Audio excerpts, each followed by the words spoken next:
verde, seria o Green Movie, né? É um movimento norte-americano que é liderado por uma diretora, que eu não lembro o nome agora, e é uma proposta muito interessante, bastante diferente de outras propostas, como Dogma, etc., né?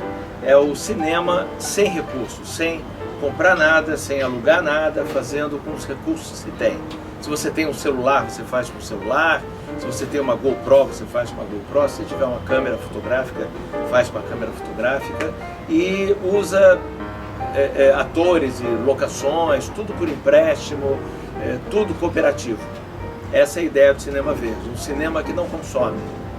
E as pessoas topam porque elas acreditam, fazem por ideal. Eu, por exemplo, eu faço por ideal. Se eu vou, de fato, ganhar dinheiro com esses filmes, eu não sei. Eu tenho um longa-metragem de 2012 que eu não ganhei nada. Vendi um espaço para uma TV a cabo e só, entendeu? Isso não me ressarciu nem 10% que eu ganhei. Então, é muito difícil ganhar dinheiro com o cinema se você não está ligado a esses oligarcas, né? Essas grandes produtoras e tal. E ali você tem um mecanismo de produção industrial que também demanda muita grana, né? Você tem um monte de rabos que você é obrigado a contratar, de técnicos, enquanto que o cinema verde você faz com um amigo, você faz com 3, 4 pessoas junto com você. Fazendo os equipamentos, eu tenho maior liberdade. Eu não dependo não dependo de alugar equipamento, de terceiros, né? Não preciso emprestar equipamento, né? Pelo menos em tese, né? E os equipamentos que eu faço, eles não têm segredo nenhum, né? Apenas basta você ter um conhecimento técnico, você ter um conhecimento a respeito dos fenômenos de óticos ou de luz e você adequar as lâmpadas que você tem no mercado para fazer o refletor que você precisa. Então eu uso os materiais mais simples, né? Eu uso formas de pão, uso latas de leite, enfim, né? Eu monto os meus equipamentos de acordo com a minha necessidade. Por isso eu fiz até uma grua. A grua foi feita com régua de pedreiro, entendeu? Ela desmonta, monta, tem 1 metro de altura fechada, para caber no porta-malas de qualquer automóvel. Ela é leve, deve pesar uns 4 ou 5 quilos. Eu só tenho um tripé mais pesado para servir de base da gangorra, né? E tenho uma cabeça pequena para colocar a câmera. E tem me atendido plenamente, né? Isso evita até que você necessite de determinados profissionais, por exemplo, eletricistas, né? É uma categoria do cinema que também encarece o filme. O eletricista ele não vai entrar por num filme verde por idealismo, porque ele queira fazer cinema, ele entra por necessidade famélica. Ele quer trabalhar, ele precisa ganhar dinheiro, ele tem família, etc. e tal. E, por exemplo, eu estou fazendo um longa agora, como eu fiz o Outro Olhar, sem nenhum eletricista. A luz é tão leve, é tão simples, né, que ela funciona de qualquer pessoa, na equipe, né, inclusive, sempre ajuda, né, tem sempre alguém que pega um refletor, monta e tal. Então, realmente uma emoção muito grande estar com pessoas tão competentes, pessoas tão dedicadas, fazer um trabalho verde como esse, um filme sem recursos, sem grana, mas com um valor humano enorme, assim, é um prazer imenso, é um prazer inenarrável. Normalmente o cinema verde, ele agrega técnicos que estão começando na carreira, estão começando na profissão, né?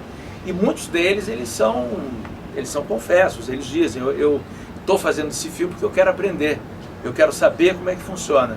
Isso pesa muito para quem é o cabeça do filme, ou no caso, eu, por exemplo, né? Estou falando do meu caso particular, porque eu acabo virando mestre e realizador, né?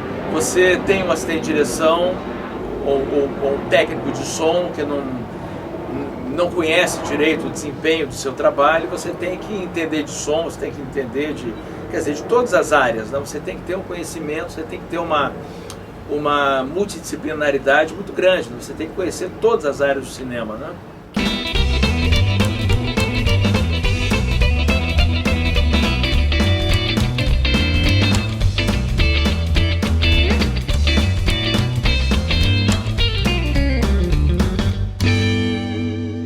Curta-metragem, que não é tão curto assim, ou pelo menos hoje em dia o curta-metragem eles acabam sendo de 5 ou 10 minutos, fiz um filme de 28 minutos, chamado Enquanto Faço as Unhas. Esse filme, eu tive a sorte de ser selecionado para Cannes. Eu estive em Cannes em 2011, né? Esse filme foi feito em 2010. Depois ele ganhou um festival em Mato Grosso do Sul, 17º Festival de Cuiabá. E, enfim, ele passou em várias mostras, Mostra Itaú de cinema, ele já passou Sesc, Senai, etc. Né? Depois eu resolvi fazer um longa-metragem. Eu fiz o Outro Olhar, com muita dificuldade, e pagando os atores, pagando os técnicos, etc. Né? E ainda não era um cinema verde ainda, né? Mas apesar de ser um filme de baixíssimo, de risível orçamento, ele custou 50 mil reais, isso perto de uma produção de baixo orçamento não significa nem 10% do valor, né?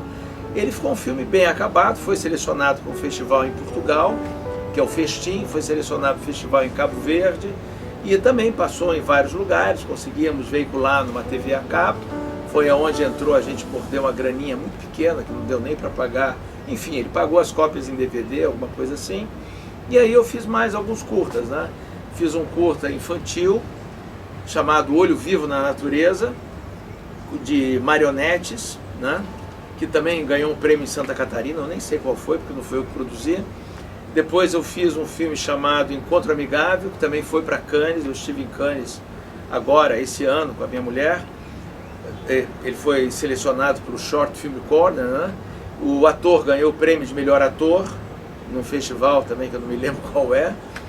E passou também em outras mostras e festivais pelo Brasil. E em seguida eu fiz um filme chamado Jennifer e Norival, que foi com um ator só, uma discussão de casal, uma brincadeira aqui em casa. Foi quando eu comecei a trabalhar com o Cavi Borges. E você ainda fez sexo oral? Eu vi, ó. Não lembro. Eu tava um pouco alcoolizada, acho. E esse filme também ganhou o prêmio de melhor ator aqui no Brasil e em Portugal, o Festival de Aroca. E agora eu fiz A Árvore e o Beijo, né, que também é um curta-metragem que fala sobre homossexualismo infantil e tal. Bom, o longa que eu estou fazendo se chama Morrer de Amor. É uma história que eu já tinha engavetada há mais ou menos há uns 3 anos. E como eu disse lá no início, o filme verde é o orçamento quem escolhe o roteiro, né? A gente faz o filme que a gente pode fazer, não é o filme que a gente sonha em fazer, né? E como profissional me sinto satisfeito da mesma forma, né? Eu acho que a história é boa, a história é muito densa, é muito interessante, ela questiona essa patologia cristã que a gente vive aqui no Ocidente, né? E espero conseguir acabar, né? Ainda faltam 2 semanas para filmar, né? É isso.